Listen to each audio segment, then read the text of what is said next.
When you open a bank account, do you surrender all your rights to your privacy and personal data? Well, guess what? As of now, yes, you do. The FBI is in bed again with Facebook. Yeah, again. Didn't learn the first time. And being reasonable and using common sense is gone. That plus it is election day here in Malaysia, GE15, I believe it is. And we will have a brief update on that. Welcome to the Jay Sheldon Show. Happy Saturday. Yes, the weekend's here. It was a beautiful day, actually, today. It was really nice here in Malaysia.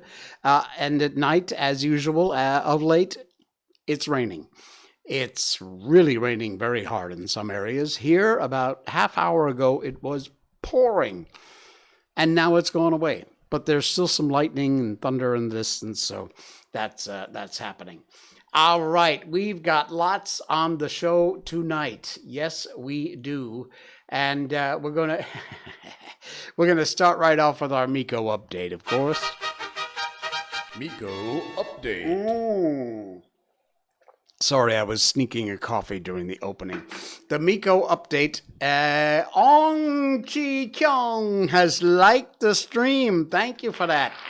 Appreciate it. Thanks for popping in. Good to have you with us. Anyway, our Miko update. Miko, if you don't know, if you're new to the show, is our little Shiba Inu dog, and she will be 3 years old on the 1st of December. So just a couple of weeks away, she's going to be turning 3. And today was election day in Malaysia, and everybody had to advertise their candidate with their picture and where you put the X in. So I made this because it was Vote for Miko Day. And we actually, Jana Azuki says, she gets my vote. So thank you, Jana. Oh, man, I'm telling you. Yeah, she's doing very, very well. As a matter of fact, you know what? I think I can do this live. It's going to go back to my Facebook page, but that's fine. And then as soon as it loads, Facebook, by the way, has been horrible lately. Check this out. On our walk tonight, because as you know, she's at the end of her heat cycle, and it's when she's, how do I say this politically correct? Most horny. There, that's not politically correct. But anyway, she she has been driving all the male dogs in the neighborhood nuts. Here she is. I don't know what this dog's name is. It lives just up the road from us. I call it Blackie for obvious reasons. But there she is, just kind of standing there, just trying to, and he couldn't be more interested. He is trying everything to do to get her attention. And she's just sitting there having a good old time. And he's pounding at the gate. Come on, come in and play, or whatever. And of course, she's being the little tease that she is.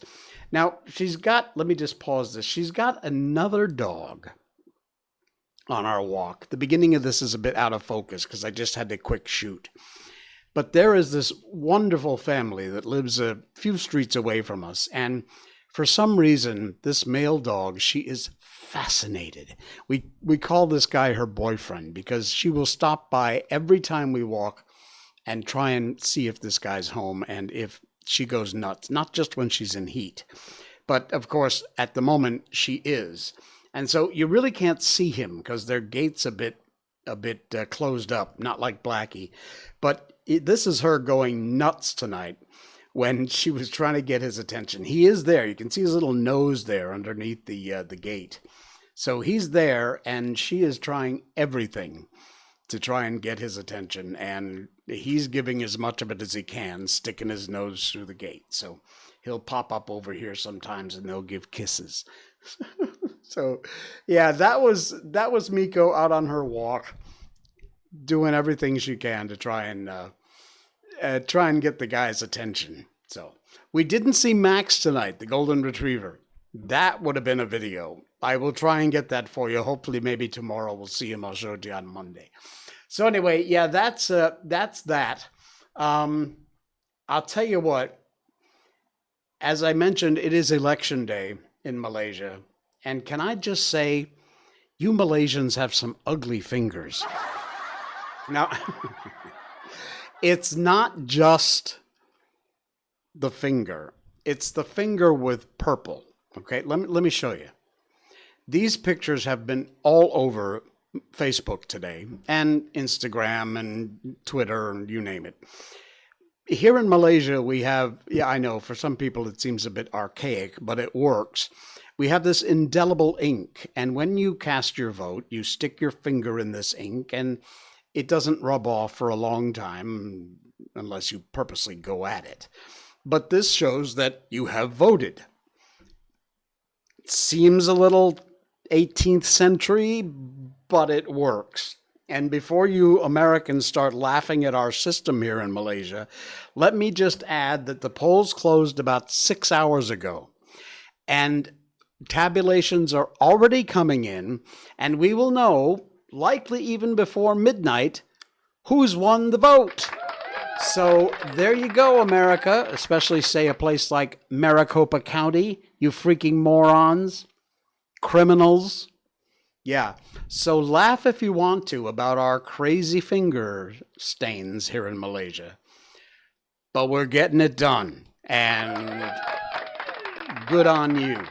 So yeah, these pictures have been absolutely all over everywhere on Facebook. And I'll tell you, honestly, for the most part, like I said, you guys got some ugly fingers, even when they're not stained purple. But the purple doesn't help. So here's another one. Let me just flip over there. There you go. See that? Yeah.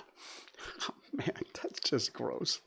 Okay. Anyway, that's our democracy, and we love it. Sort of. Actually, it's a constitutional monarchy, I think, but, you know, whatever. Okay. Now, just to get you updated, again, if you're not in Malaysia, sorry, I'm just going to take a few minutes here. But this is from where? Oh, the Malay Mail. They're doing quote unquote live updates. So if I refresh this, I will get the latest post from this. As of 10 o'clock, so just 6 minutes ago, Pakatan Harapan's Mazli Malik has failed to defend his Simpang Renggam seat from Barisan Nasional's Datuk Hasni Mohamad. Mazli won the seat in 2018 as part of Bersatu, but quit the party after the aftermath of the Sheridan move. Boink, ribbit. As of 5 minutes of 10, Daps Liu Ching Tong, Teo Ni Ching, and Pang Hock Leong have won Iskandar Putri, Kulai, and Labis respectively, according to preliminary vote counts. Labis' result also meant former MCA president Datuk Sri Dr. Chua Loi Lek's son, Chua Ti-yong, again unsuccessful in his father's former seat. Parakatan Nasional has taken the lead in Perlis. State seats of Puah, Simpang Ampat, Salang, Tambung Tulung, and Gua Sanji. Early counting suggests BN on track to lose the state for the first time in its history. Again, I'm not making any political commentary because they don't allow me to do that here. I am a guest. I want to, got a lot to say, keeping a mouth shut. So there it is. If you want these kind of live updates, you can check out the Malay Mail. And I didn't put a link in the show notes because it was just a last minute thing that I thought I'd pop in here to bring you as up to date as I could. And by the way, there is a live feed from one of the ASEAN television channels. It's not Malaysian, but it's quite good. And they've got commentators and voting results. So if you want to check over there, it's a YouTube live broadcast. You can check that out also. All right. Cool beans. What else we got? We got lots going on tonight. And our headline tonight is a scary one. It is a very scary one. You know, it's bad enough that these people are winding up going to force you into digital currency, which we all know, we've talked about it before. It's a complete nightmare. However, if you think the government and your bank isn't in cahoots already, you would be wrong. This is from the Epoch Times, and the headline is How the Government Makes Your Bank Spy on You. The link is in our show notes. This is just updated November 15th, so a few days ago. When you open a bank account, You surrender all your rights to your privacy, all your personal data? Do you just give that up? Well, apparently the answer today is yes, you do. The Bank Secrecy Act of 1970 and the subsequent amendments mandated that your bank must inform the federal government about any transaction they consider suspicious. Broadly defined, that may be in the form of suspicious activity reports. A lot of times it's like, if you have regular deposits over, say, 10,000 USD and things like that, I mean, you know the rules. How often do banks think their customers are doing something suspicious? Well, according to the U.S. Treasury Financial Crimes Enforcement Network, this is unbelievable. There were 20 million bank reports of suspicious activity in 2019. They filed 20 million suspicious activity reports. An August report by the Cato Institute titled "Government Surveillance Doesn't Stop at Your Bank's Front Door" says the reporting requirement does not just apply to banks. Currency exchanges, payment companies, broker-dealers, casinos, pawnbrokers, travel agencies, and car dealerships. All this world would seem to be illegal under the U.S. Constitution.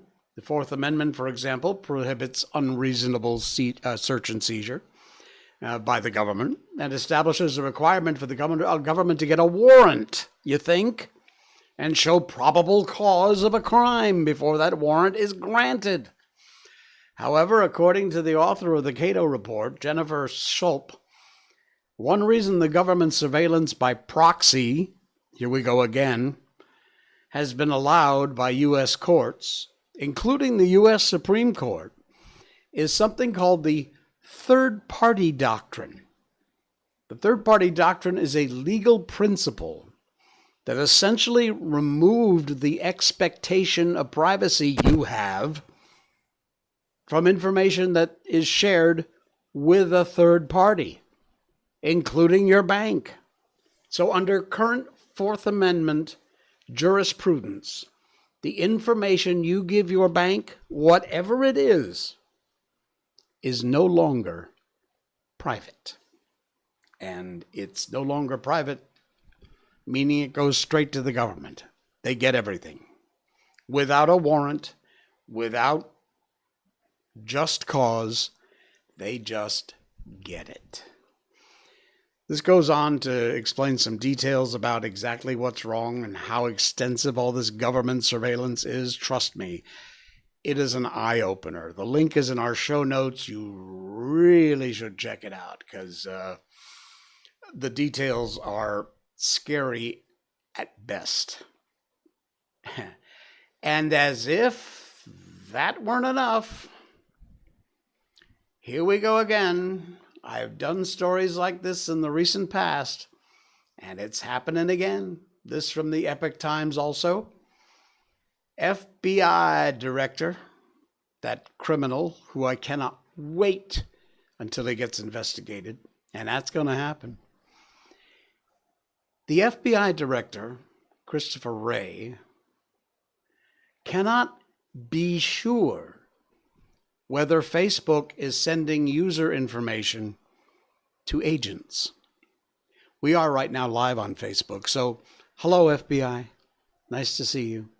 We're also live on YouTube, twitch.tv, and our main channel, rumble.com, where we really appreciate you signing up for a free account and subscribing to our show over there, The Jay Sheldon Show, on rumble.com. It's free. Anyway, this link is in our show notes. FBI Director Chris Wray said he cannot be sure whether Facebook is sending agency user information without being compelled to do so. An act that would violate the law, I might add.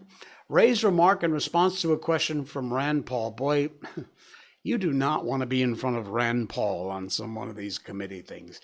It comes after Republicans in the House Judiciary Committee released a report in early November this month, in which a whistleblower suggested The FBI has a special relationship with Facebook in which it accepts private user information without any consent and, most importantly, without any legal process. Likely codenamed Operation Bronze Griffin, said the report.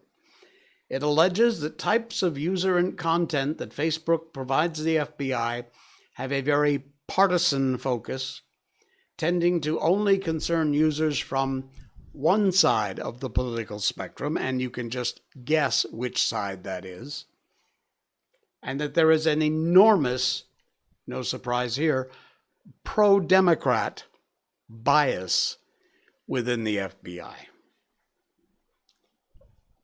This article's in our show notes. Please read it. There's more details.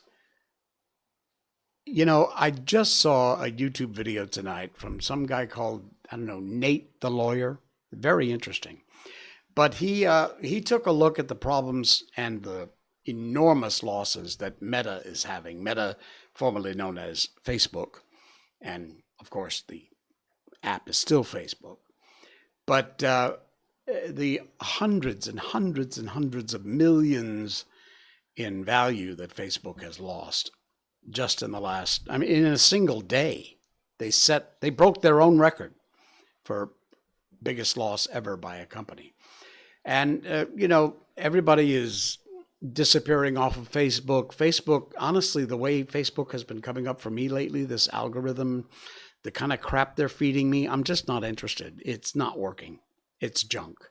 And I spend considerably less time on Facebook, even though I am the older demographic, which is apparently almost all that's left on Facebook.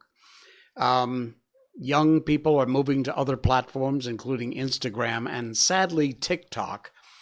I will tell you, I've told you before, and I'll say it again because it's just that important. If you sign up for TikTok and you do not thoroughly and completely read all of the terms of service, you are making an enormous mistake.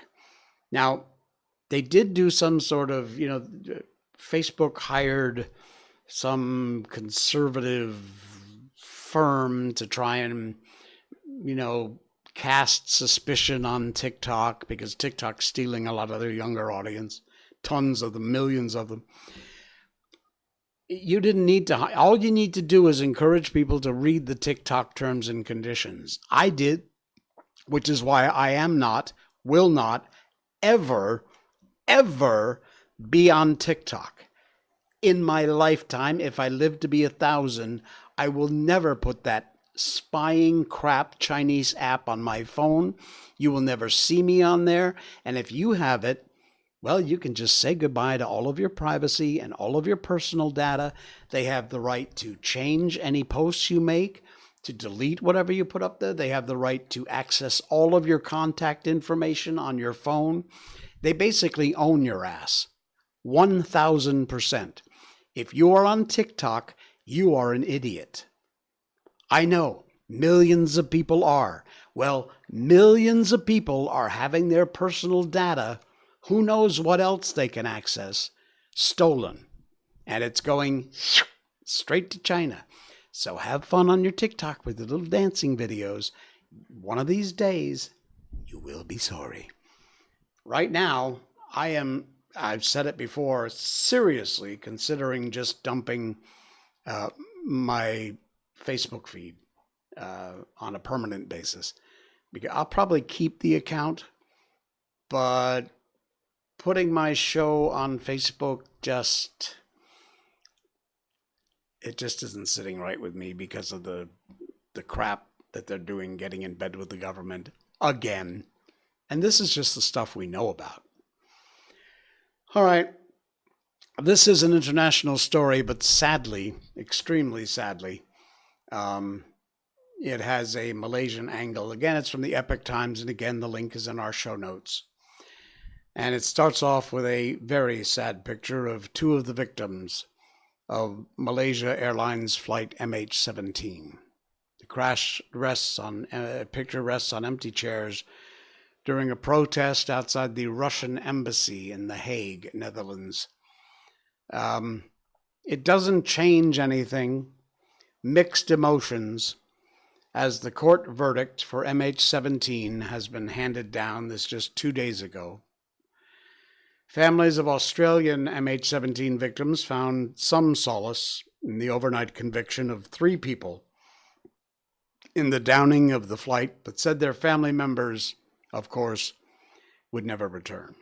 The Dutch court found 2 Russians and 1 Ukrainian separatist guilty in absentia of killing all 298 people, including 38 Australians, when they shot Flight 17 down back in 2014. Boy, it's hard to imagine it was that long ago. None of the defendants appeared at the trial, meaning unlikely they will ever serve the life sentences they were handed down by the court.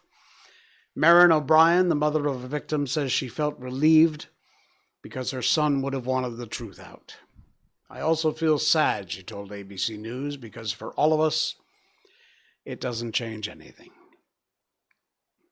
There were Malaysians on that flight also.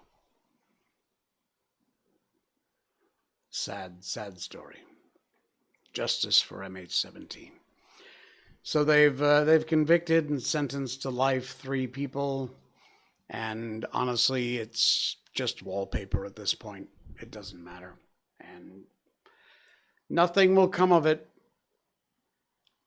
Unbelievable. All right. So much bad news tonight, I'm telling you. Does it get any better? Oh, no, it doesn't, but I do have a comment. So actually, this is a weird site on Facebook. It's called I Love Discounts, but, you know, they post stuff other than discounts occasionally. I put the link in our show notes. This is, remember I showed you the picture of Miko? This is how you're supposed to mark your ballot. You have Party A. Let me just get my mouse back. You have Party A, Party B, and you put an X in the box that is meant to indicate your choice. So if you do it like this example, this is correct. If you draw your lines all the way to the edge of the box, they say it's risky because you might draw outside of the box and into the box of another party. For example, this is what they consider a spoiled ballot. How stupid do you have to be?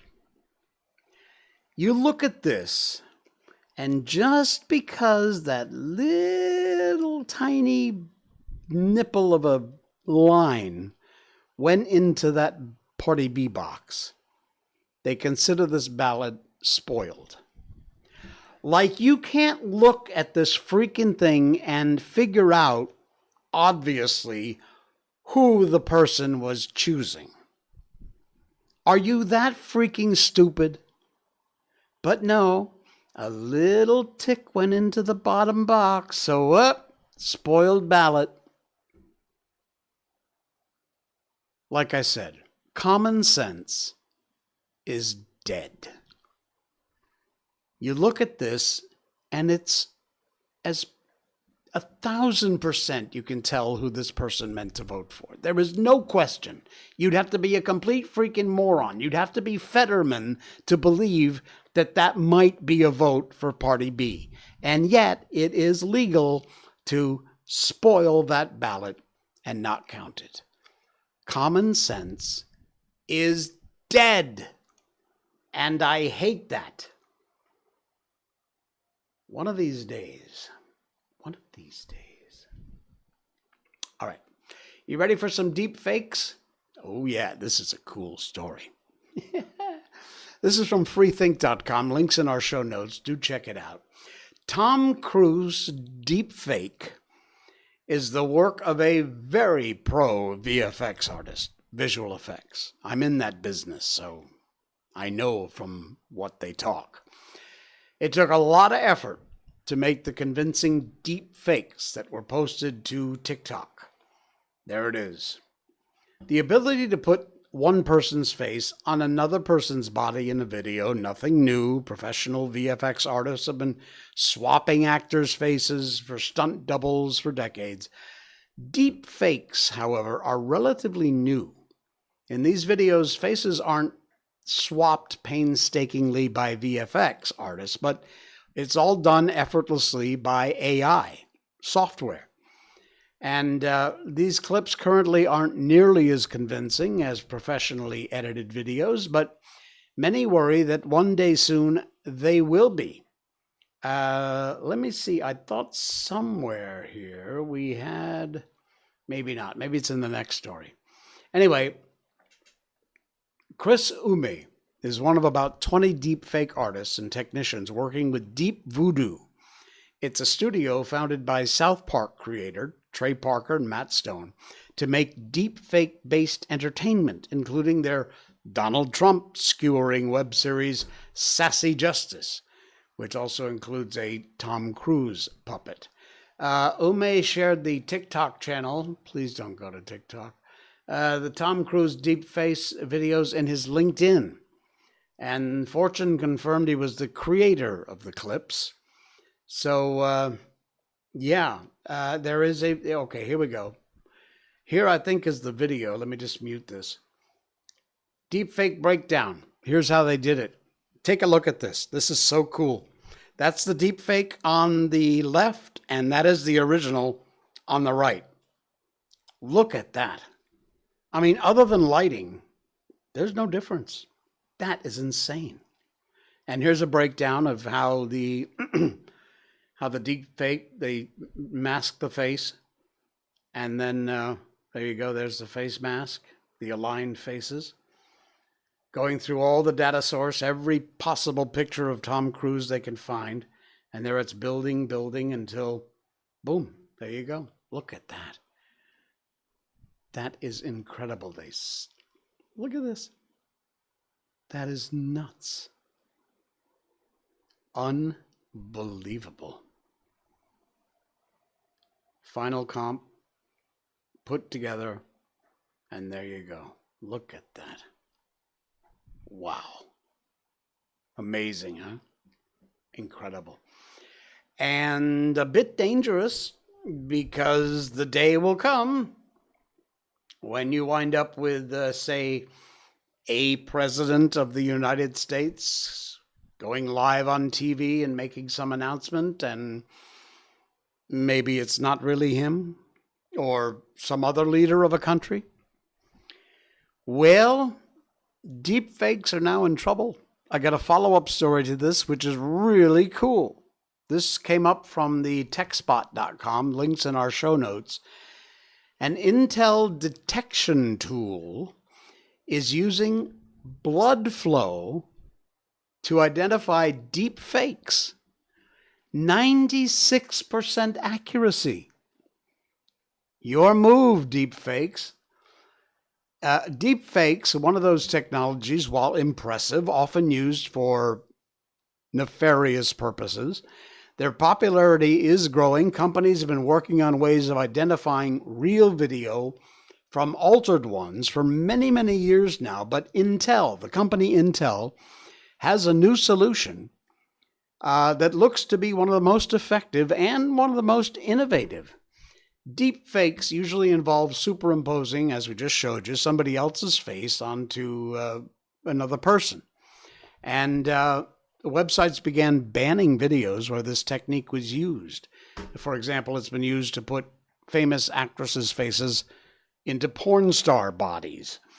But deepfake videos have become increasingly advanced. Plenty of apps that let you insert your own face into different things. They're quite accurate. And one of the unpleasant side of the technology, in addition to being used to create fake revenge porn, is it's used by scammers applying for remote jobs. An app designed to remove women's clothes digitally. But the biggest concern is how deepfakes have led to the spread of misinformation. Fake video of Ukraine President Zelensky surrendering was spread on social media early this year. So there's a good example of exactly what I was talking about. Well, Intel has developed a method that lets AI analyze the subtle color changes in your face, which indicates blood flowing in veins. Think about it. If the video quality is high enough, there's a process, it's got a big, long, weird name, photoplethysmography, PPG, which actually detects the blood flow in the pixels of an image. Deepfakes can't do that yet. But this is a way to identify whether or not the video in question is real or fake. That's cool. All right. Okay, we got one more, and it's very important. Perhaps the most important story we have done all night, maybe all year. Today, November 19th, 2022, is World Toilet Day. Look, I couldn't leave you with all this bad news, so I had to lighten it up at the end. I don't know how you're going to celebrate, although I can imagine. But making the invisible visible. Today is indeed World Toilet Day. Now, there's a serious side to this. It's a global sanitation crisis. 3.6 billion people are still living with poor quality toilets that ruin their health and pollute the environment. Many don't even have a toilet. Inadequate sanitation systems spread human waste into rivers, lakes, soil, contaminates the water resources. Safely managed sanitation protects groundwater from human waste population. And honestly, everybody on the planet, all 8 billion plus of you, ought to have sanitation systems that would remove and treat human waste. And that is the reason behind calling today officially World Toilet Day. So, telling you. Unbelievable. All right, I do want to share one more thing because I just mentioned the 8 billion people.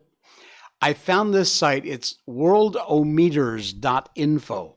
The link's not in our show. I don't think maybe I did. I think I did put the link in our show notes. I'm not sure. If it's not there, just search for current world population. And I put this in because it's fascinating. This is live. We talked about this in our last show, which was the topic du jour of the world population hitting over 8 billion people. This is a live count of the population of the world. 8,783,071, 2, 3, 4. And you see how it kind of goes up and down? That's because of these numbers. Check this out. Here's the births today and the deaths today. And the population growth just from today, 172,200. But you see, as every time a number here ticks off, that's someone dying. How freaky is that? And every time a number here ticks off, that's someone being born. 118,500,000 births this year. 59,364 deaths this year. So the population growth so far, and it's November, end of November, has only been 59,185,769, 70, 71, 72. That's not all that much.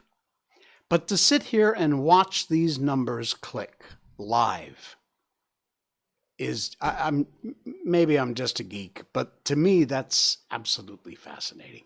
That is amazing. Incredible. Incredible. All right, that's the world population clock. It's cool. All right, I need to little coffee break here. There we go. You still with me? Good. Because it's time.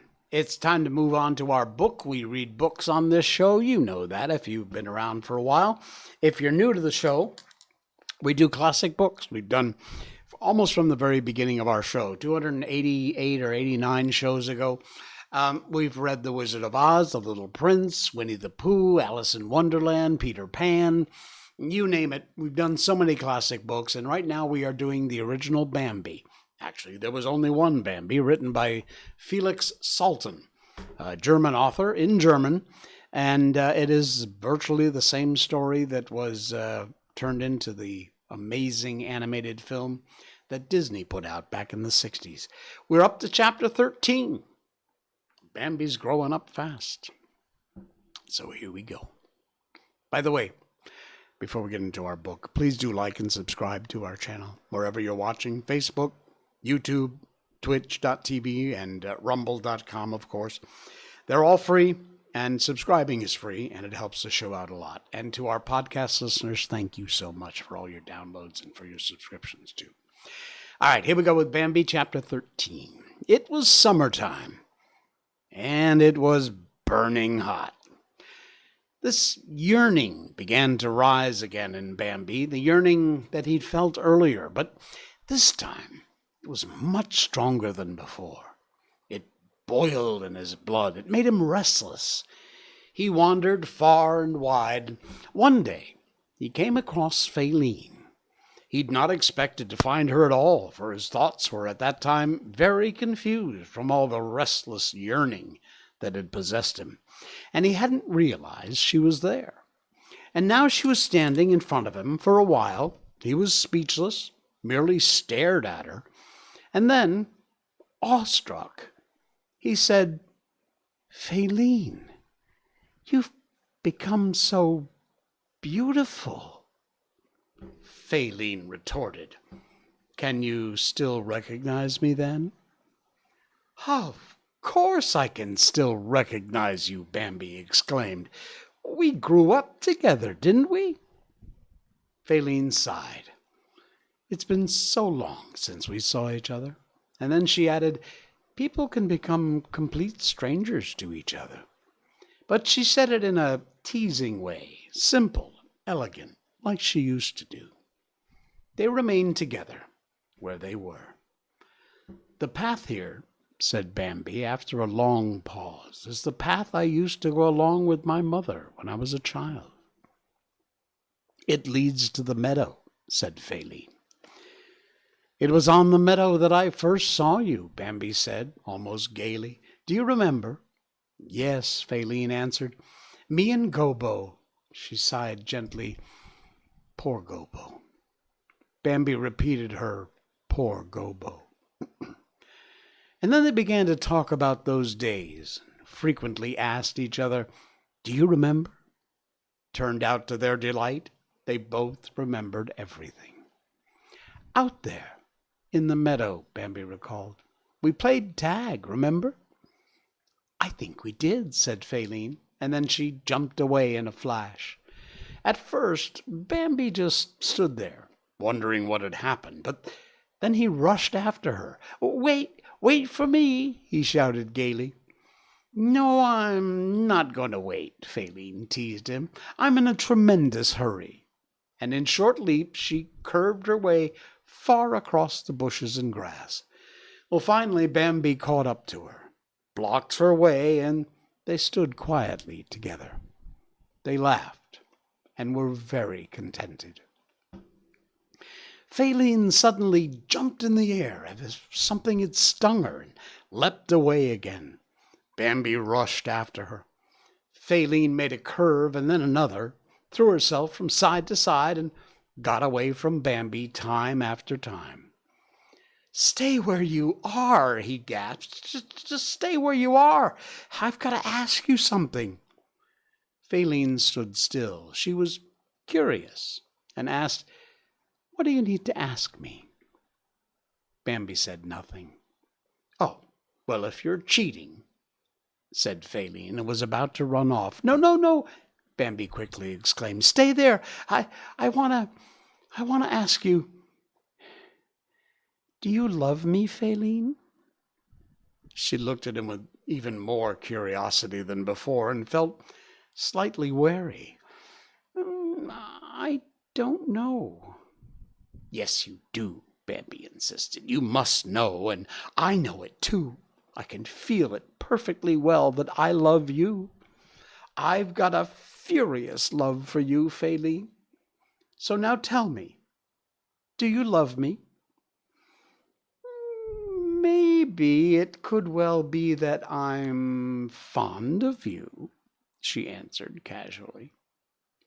And will you stay with me? Inquired Bambi, becoming more excited. If you ask me nicely, said Faline gaily.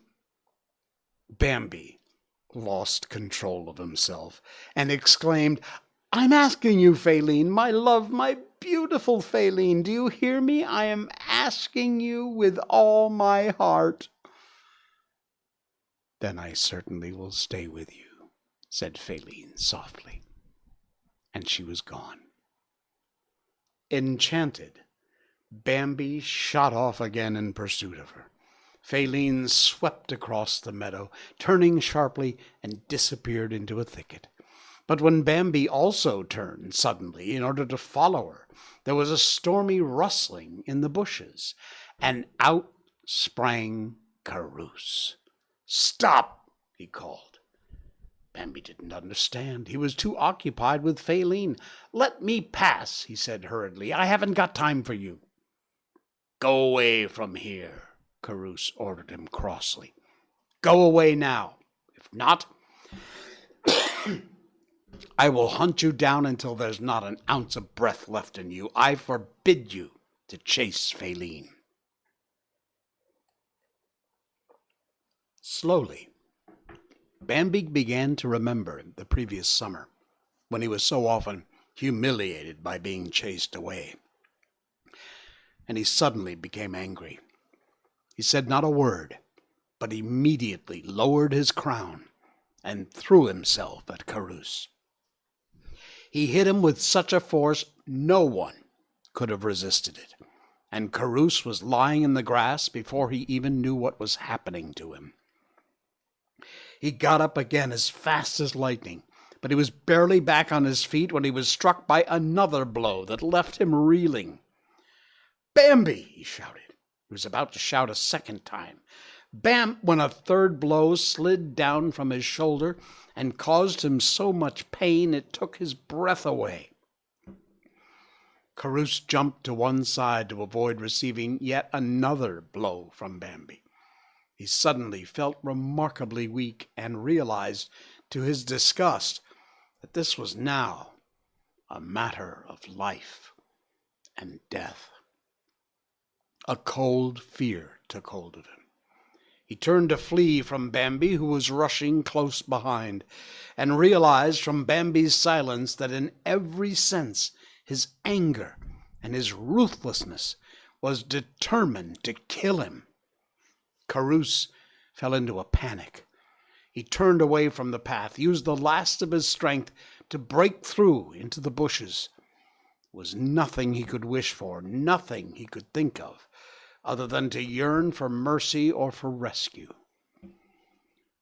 Bambi stopped suddenly and left him alone.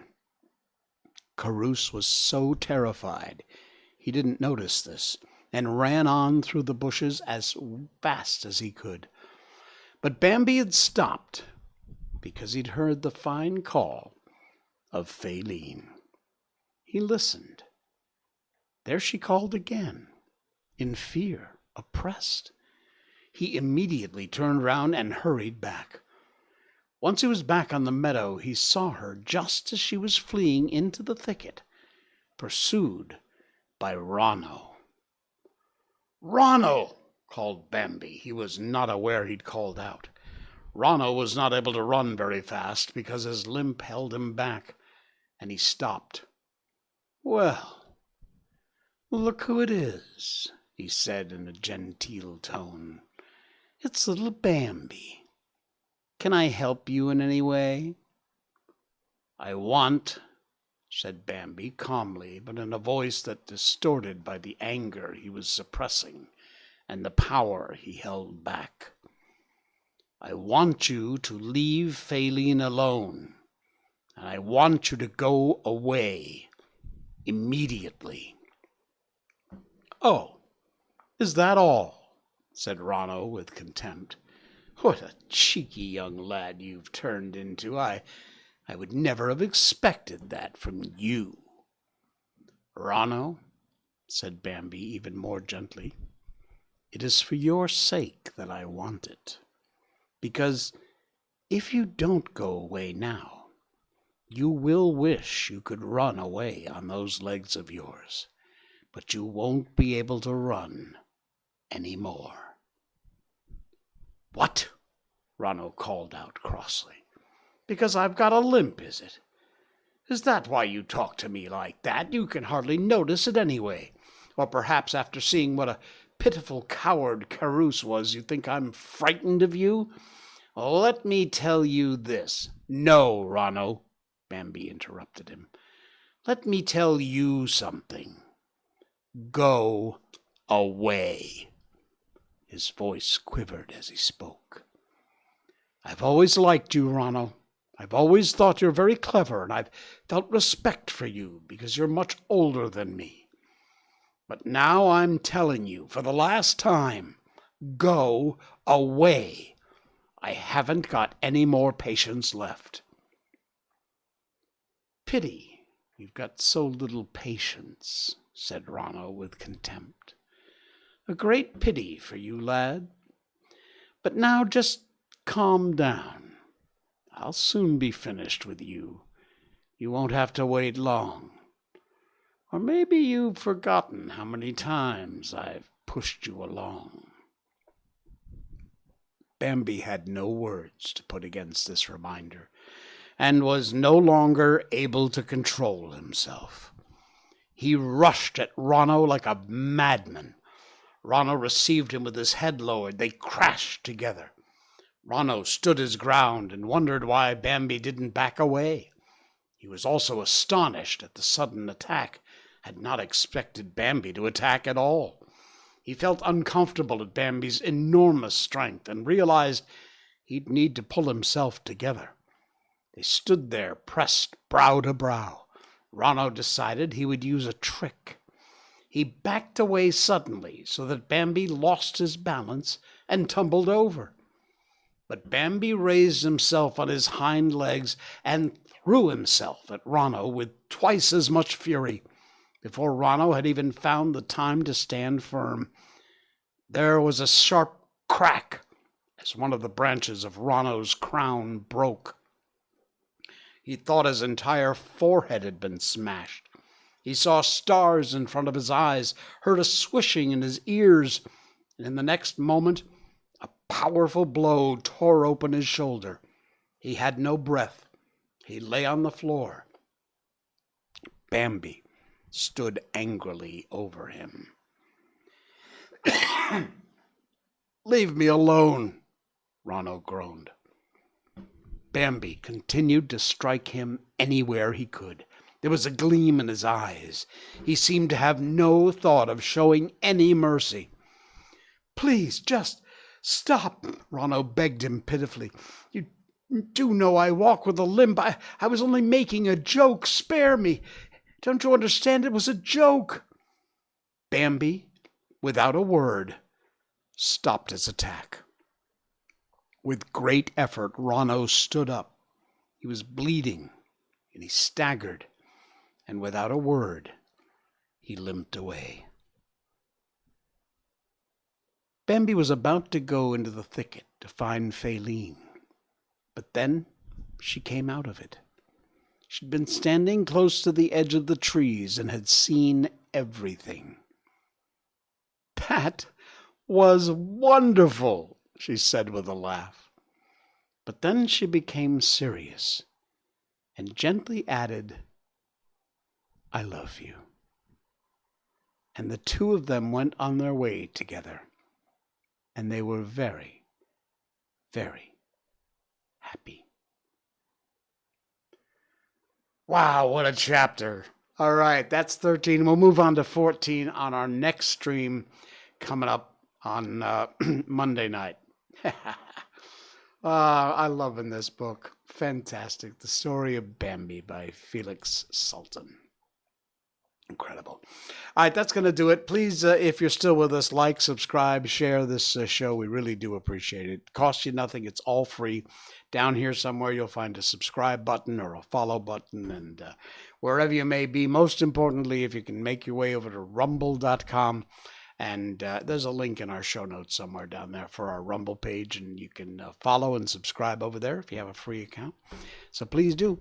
We will see you again on Monday night. Until then, this is The Jay Sheldon Show. Good night.